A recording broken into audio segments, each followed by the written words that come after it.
Era uma manhã de verão em Minas Gerais. O céu de Brumadinho estava claro, com nuvens tímidas espalhadas sobre as montanhas verde-acinzentadas. Aos poucos, o sol do dia 25 de janeiro de 2019 subia sobre a Serra da Calçada. Nas redondezas do Córrego do Feijão, a calma da madrugada dava lugar a movimentos discretos de gente indo ao trabalho ou aos afazeres diários. Felipe, engenheiro de Minas da Vale, preparava-se para mais um dia no trabalho. Ele morava em Betim, mas naquela manhã intuiu que algo fugia do comum. Diz adeus à sua esposa Maria e ao filho pequeno, prometendo voltar cedo. Sorridente, dirige o carro pela BR-040 em direção à entrada da Mina do Feijão. Ao fundo, as encostas da Serra de Córrego do Feijão reluzem ao sol nascente. Ao sul, em Vila Ferteco, uma comunidade de trabalhadores perto da represa, Maria Teresa, de uma escola local, terminava de servir café aos alunos. Ela conhecia de perto a vida do vale. Cresceu à sombra da barragem.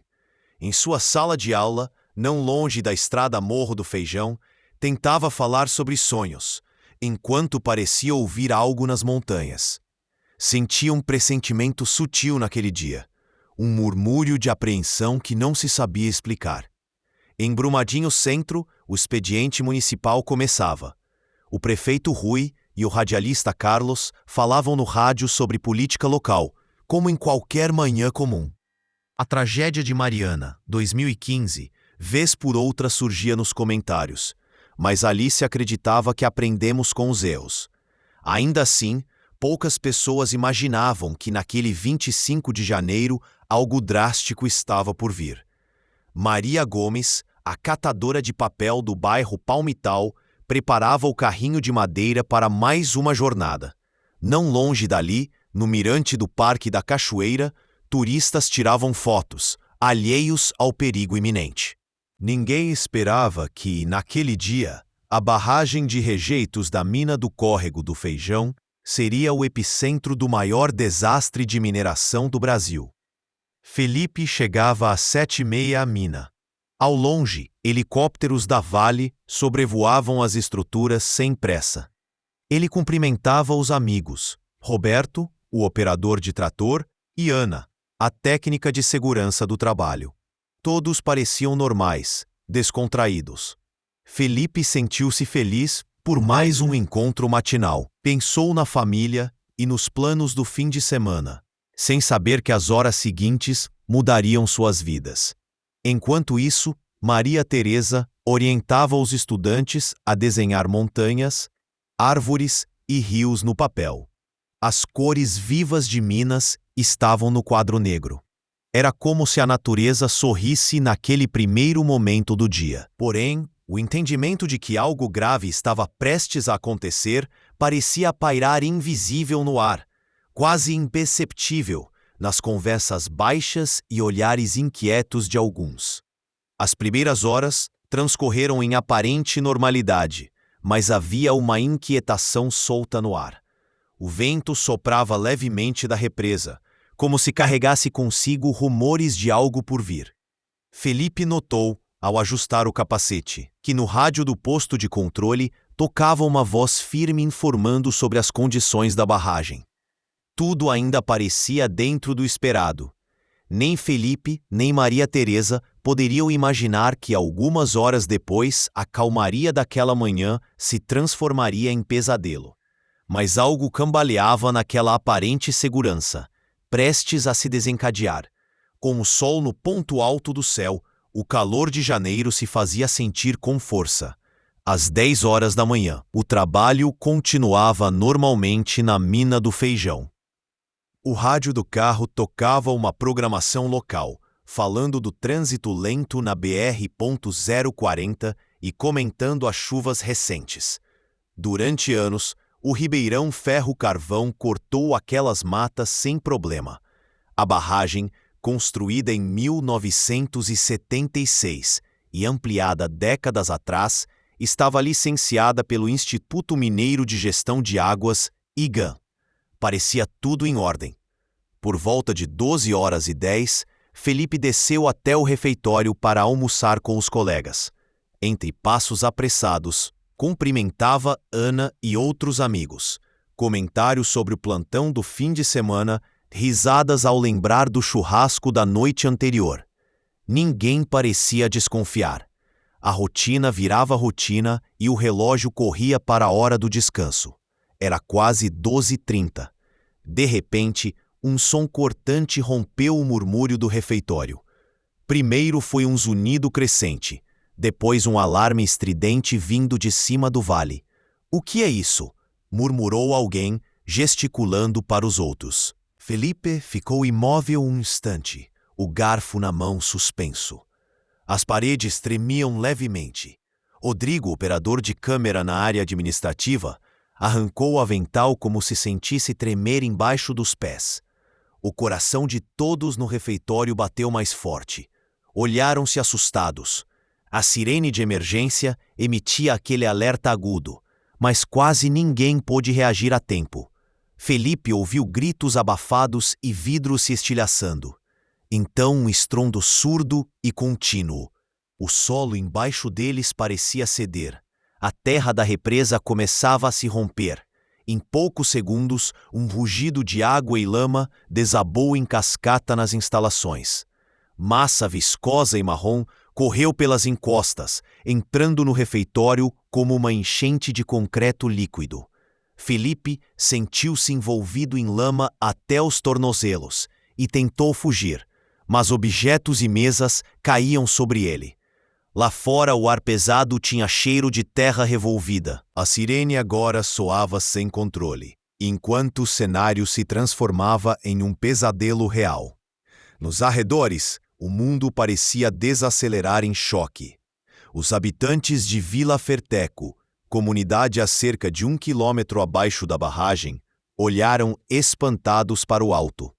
Uma densa nuvem escura subia junto com a massa lamacenta que havia invadido o refeitório. Antônio, experiente carreteiro, freou o caminhão ao perceber que algo terrível acontecia. Aquele rugido de lama não era chuva nem enxurrada comum. A barragem rompeu-se com força inimaginável. O muro de terra e rejeitos despejou um clarão amarronzado que atingiu as matas e o leito do ribeirão Ferro-Carvão. As árvores mais próximas tombaram como palitos, e as casas simples da comunidade foram tragadas pela enxurrada. Vagões de carga estacionados nas proximidades foram arremessados como se fossem brinquedos fora de controle.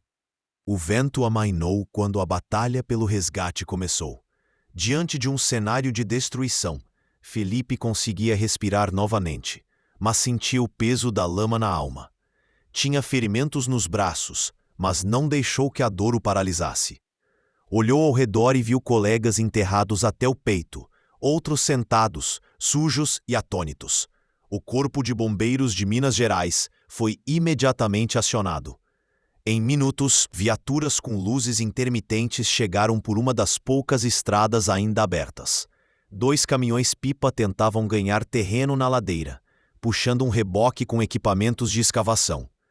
Policiais e moradores ajudavam a desobstruir a pista. Helicópteros militares sobrevoavam, abrindo espaço no ar carregado de poeira. Voluntários da região apareceram com pás e enxadas. Dona Marli, do bairro Palmital, trouxe garrafas de água e cobertores, e num canto rezava pelas vítimas. Entre os feridos que foram tirados da lama, alguns pouco machucados chamavam por socorro. Ao lado de uma árvore arrancada, Felipe encontrou Ana, a técnica de segurança, viva e com ferimentos nos ombros.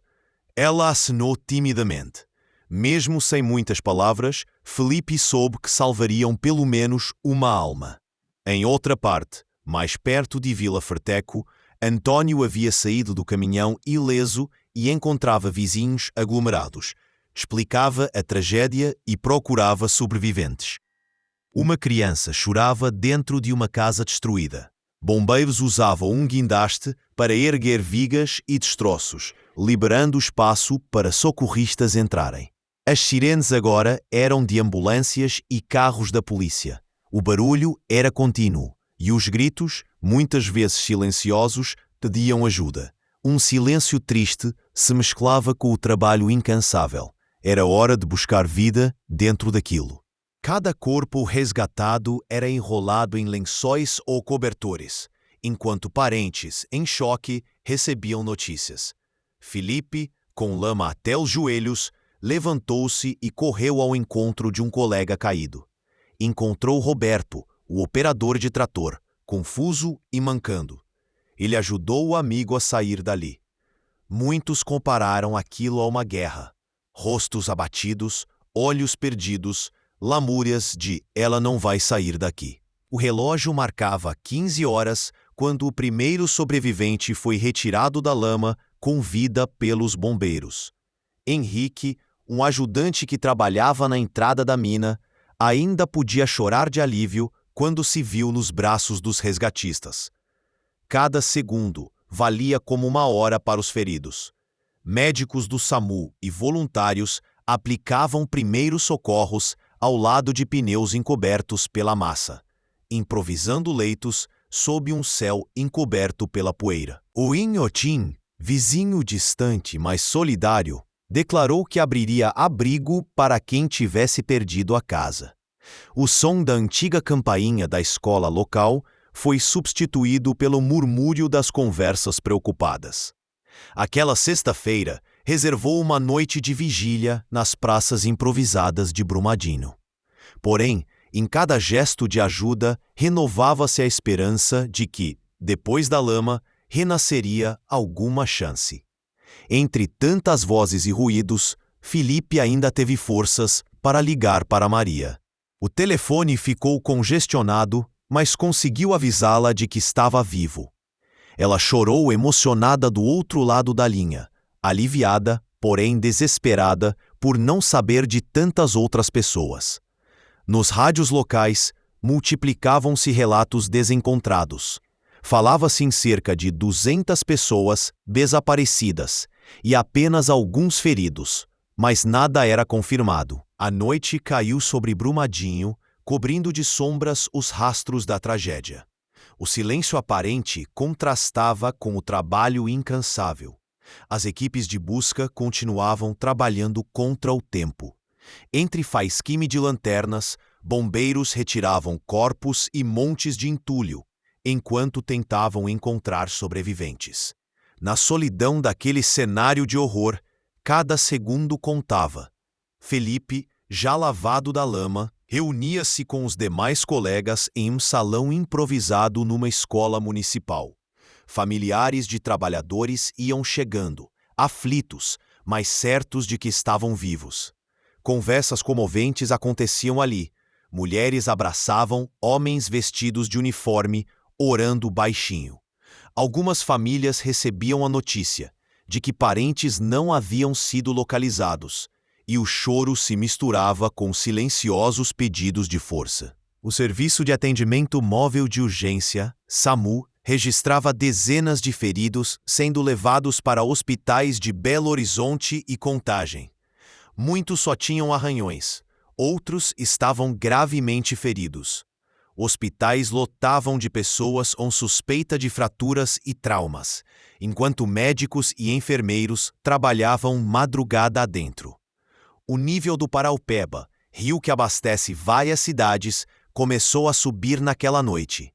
Equipes ambientais monitoravam o alcance da lama, enquanto moradores dos bairros mais baixos do vale observavam o leito inundado. Córregos e riachos recebiam a enxurrada, levando consigo lama escura. Em meio a mais esse caos, chegavam reforços, bombeiros de outros estados, mergulhadores buscando vítimas no Lago Lamacento. Cães farejadores treinados encontravam fragmentos humanos sem descanso. Em Brumadinho Centro, a prefeitura e os voluntários montaram um abrigo para as famílias. Os noticiários relembravam os aspectos práticos. Eram necessárias doações de água, alimentos e roupas limpas. O apoio de civis abraçou a cidade. Religiosos de igrejas vizinhas preparavam refeições. Jovens coletavam cobertores. enquanto uma multidão de pessoas de outras cidades chegava para ajudar. Por volta das 22 horas, uma notícia trouxe alento. Um operador de máquina, chamado Paulo Silva, foi encontrado com vida entre os escombros de um galpão parcialmente destruído. Ele mal podia acreditar em salvação, deitado numa maca improvisada dentro do ginásio de esportes adaptado como posto de primeiros socorros. As mãos de Paulo tremiam enquanto uma enfermeira o alimentava com água, mas ele respirava. Este pequeno milagre aqueceu a esperança dos presentes. Mas nem todos tiveram a mesma sorte naquela primeira noite. Enquanto Felipe finalmente conseguiu dormir por algumas horas em um colchão emprestado, muitos colegas de trabalho permaneceram desaparecidos. Os bombeiros da noite foram substituídos aos da manhã, trocando informações. A madrugada foi longa. As buscas seguiram de forma intermitente, pois outros riscos surgiam. Mesmo assim, entre sussurros e orações, a comunidade unia-se em vigília pelas ruas escuras. No fim daquela madrugada, restava uma certeza em comum. A vida poderia não voltar a ser a mesma, mas a solidariedade mostrava-se maior que qualquer desastre. Nos dias seguintes, Brumadinho se tornou sinônimo de dor e resistência. Um vai-vem de técnicos, promotores e voluntários ocupava as ruas lamacentas. No centro de comando montado na escola improvisada, professores organizaram mutirões de apoio psicológico. Crianças e famílias ouviam atentamente relatos dos acontecimentos, choravam juntas e recebiam conforto. Cartazes com nomes e fotos das vítimas começaram a surgir nas paredes das ruas, enquanto flores eram deixadas em túmulos improvisados. Felipe, agora liberto das funções operacionais, dedicava-se a ajudar no atendimento aos parentes dos colegas desaparecidos.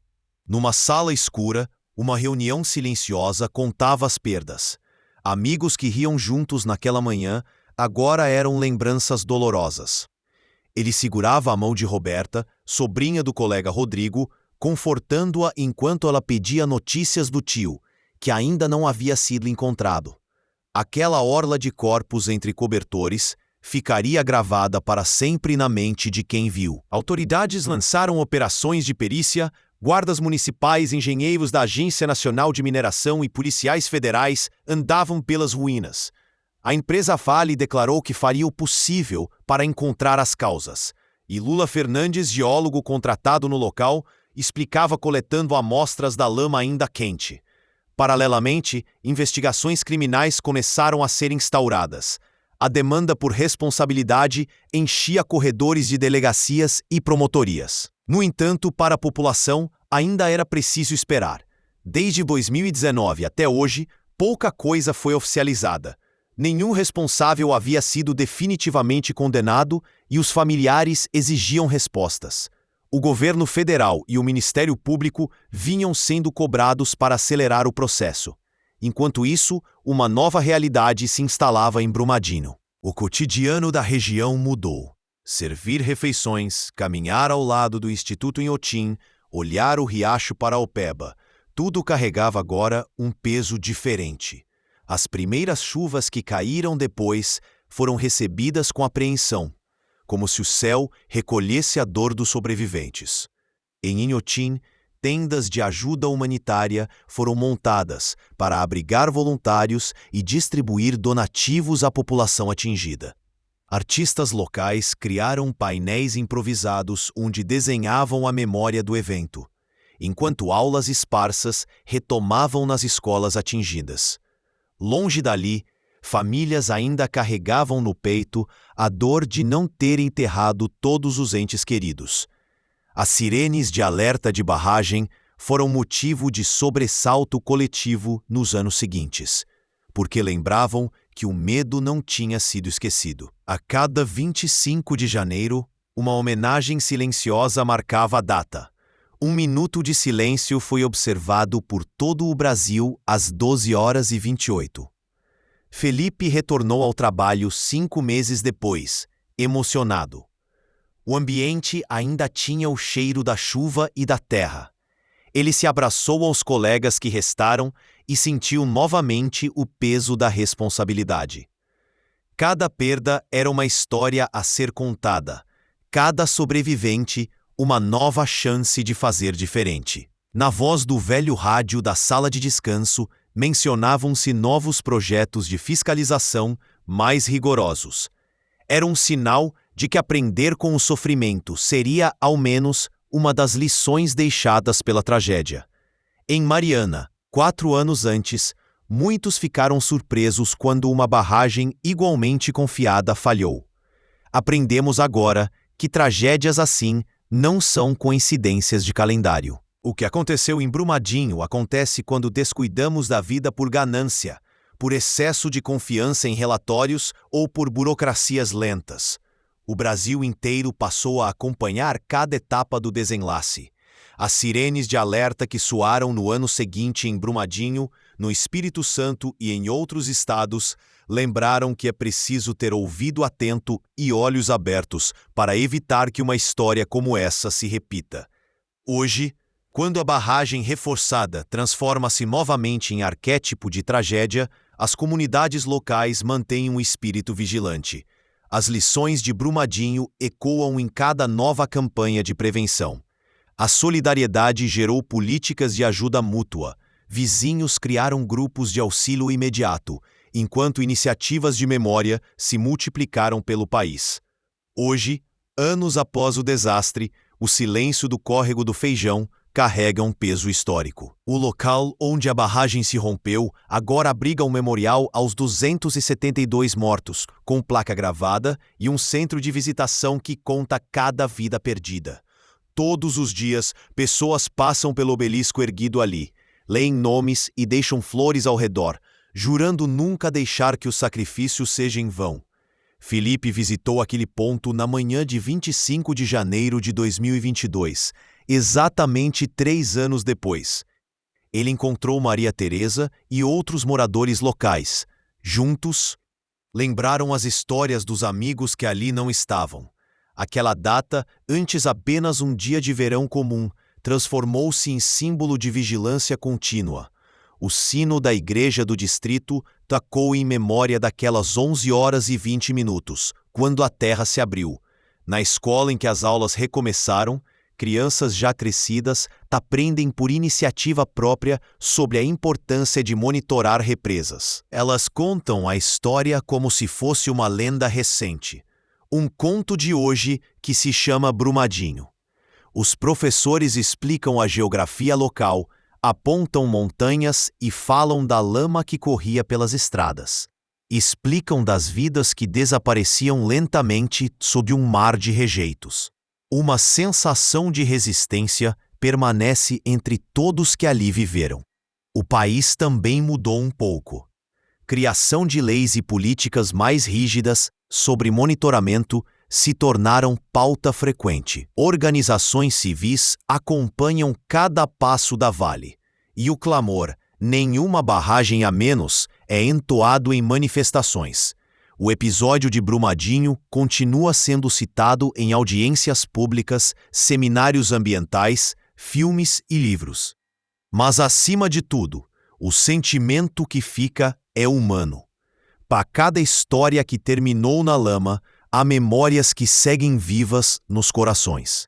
A solidariedade que floresceu naquelas horas negras permanece como legado. Felipe e aqueles que sobreviveram continuam trabalhando, com o compromisso de que jamais seremos omissos quando vidas estiverem em risco.